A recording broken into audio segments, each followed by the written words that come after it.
Hello everyone, welcome to your online class of Python. So today in list manipulation I am going to show you two more programs. The first program which I will talk about, that is to print the Fibonacci series in a list.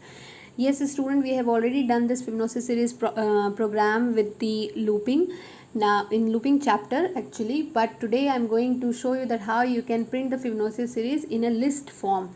So for that we should need a number till where the user want to print the Fibonacci series. So we will ask the user to enter the number. For example, that user has entered 20. Alright, so this 20 will be stored in n. Now what is the concept behind the Fibonacci series? The concept is that the first two elements are already predefined in the Fibonacci series. It always starts from 0 and 1.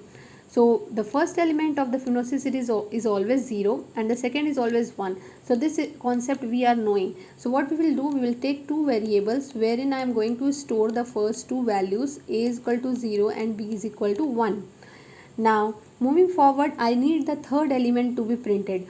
So for that we need to add a looping condition that till when this need to be printed. So the looping condition can be that till the time the value of b is less than 20. So till the time value of b will be less than 20. So we'll write that while, we are going to use the while loop here, while b is less than 20, or you can say it should be less than n, because we are not knowing that what number user is going to enter in the nth form. Now once the condition becomes true, as the value of b is 1, it will always be less than n till till the time it is less than n, there should be a condition to find out the third element of the Fibonacci series. So what should be the concept? The concept here, the logic here behind printing the Fibonacci series is that the first element is 0 and the second is 1. So when we go to the third element, the second element will become the first element and third element will come after adding these two elements. Let's understand like this, that a will become b. It means the value of b is becoming a. Now a will be assigned here, a will become the second element and the new b will be formed by adding these two elements. So the new b will be found by adding a plus b. So this is how we have already done swapping program also. So it is quite easy to understand that the value of a, now it is the value of b is assigned to a. So to get the third element, now let us solve it like this, that now value of a, b is a. So value of b was 1. So 1 is assigned to a. Now the value of b has become by adding these to a and b. So a and b is added. It means 0 plus 1, which is 1. So you can see that the third term we have got, which is 1. Now when the second time loop will be updated and the value of again b is, now what the b we got is 1. So 1 is again less than n. So then again the value of a will be updated. So the second time the value of a will become the value of b, will become the value of a, and the value of b will become the will come after adding this a and b. So 1 and 1 is added, which is 2. So you can see that we got the fourth term, which is 2. Now moving forward, let me explain you once more, then we will go to the Python shell for programming. Now when the third time the value of b is 2, so 2 is less than n, again the condition is true. So as 2 is less than n, so value of a will become the value of b, so which is 2, and the value of b will be found by adding these two numbers, which is 3. So you can see that we got the item 3, which is the fifth element. This is how this loop will go on till the time the value of b is less than n. So now let's go to the Python shell and solve this problem. So first of all we have to define the n number. Now one more thing is there, that we learned how to find out these elements, but where we need to store these elements, we have to define a list also. So I will define a list here, which will be called as, suppose, Fibonacci series. So I am taking the name as fib and I am defining the list where I am already taking the value of a and b. and further when this value will be find out, we will append this Fibonacci series list fib dot append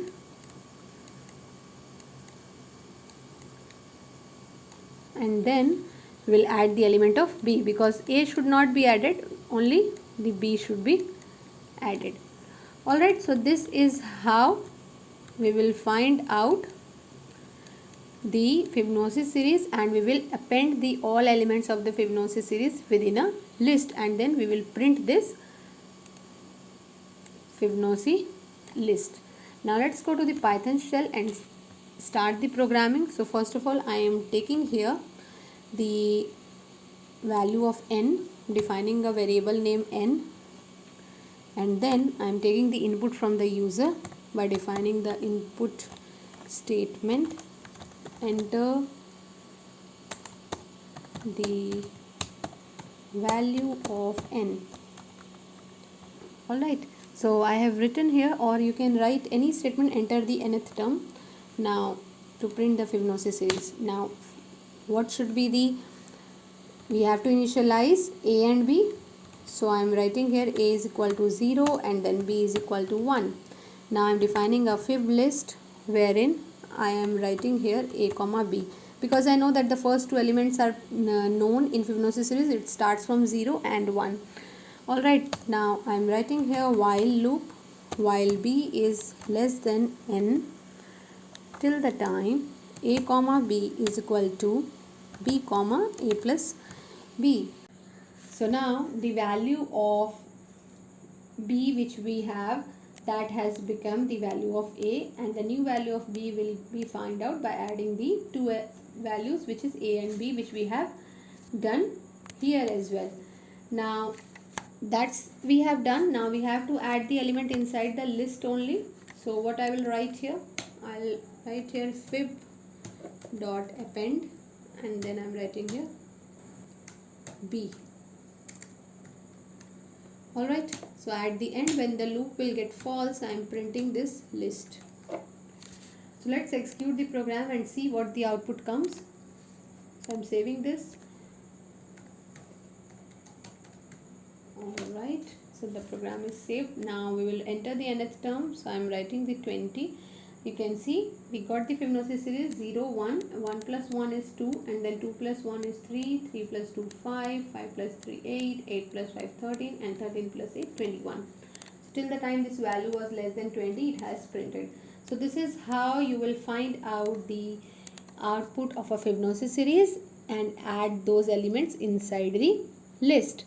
Now let's move on to the second question, which is that you have to define a list wherein you have to move the first element of the list to the second one, and second to the third one, and so on. So let's do that program. Now to move the index from first position to the second one and second to the third one, first of all we have to define a list. So I'm defining a list here containing 4 5 elements. So let us write here 1 comma 2 comma 3 comma 4 comma 5. So students, this is a very simplest logic to move the element from first index to the second one. So I'll describe about the pop method, which we have already learned. The pop method deletes the element and it also gives you the output that which item is deleted. Alright, so but if you don't provide the index in a pop method and you only write that list.pop, then if you print this, it will give you the, it will delete the last element from the index. So first of all, let us see that how it works. So I'm talking about that whenever a list is defined, and if you write here the index position within the pop, it will return the item which is deleted, right?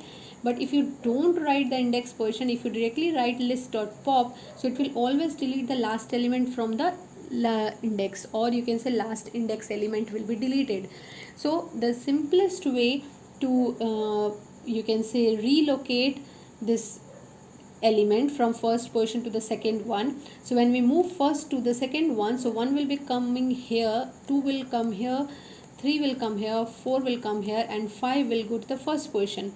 So what we are going to write, that we are going to write that when you do list.pop, just simply I have to write that list dot insert. I am going to insert the element which is deleted using the pop method. So first time, as I am not defining any index, so what I will write, that list dot pop. Alright, so this now you so see the logic over here, that when you use list.pop method, so list.pop, as I have not defined the index here, so it is going to delete the last element, and here I have used the insert method to insert that last element to the 0th position. So 5 will be inserted to the 0 index. Now once the 5 will be inserted in the 0 index, automatically this 1 will move on to the second one, and the second to the third, and third to the fourth one. Let us print this and let's see that what the output comes. Alright, so you can see here that we are getting the output which is 5, 1, 2, 3 and 4. So 1 has gone to the second position, right? 2 was at the second, so it has gone to the third position. 3 was at the third one, 3 has gone to the fourth index, and 4 was on the fourth index, so it has gone to the fifth one, and fifth one has moved on to the reallocated to the 0th index. So this is how very easily you can reallocate the elements from its index position. Alright, I hope you have understood these programs, the two programs which I have talked about today. Now the list manipulation chapter is finished. I'll give you few more programs to write in your lab manual. Understand the logic of the program. If you have any problem, do text me or you can mail me also. Till then, stay safe, stay happy. Thank you so much.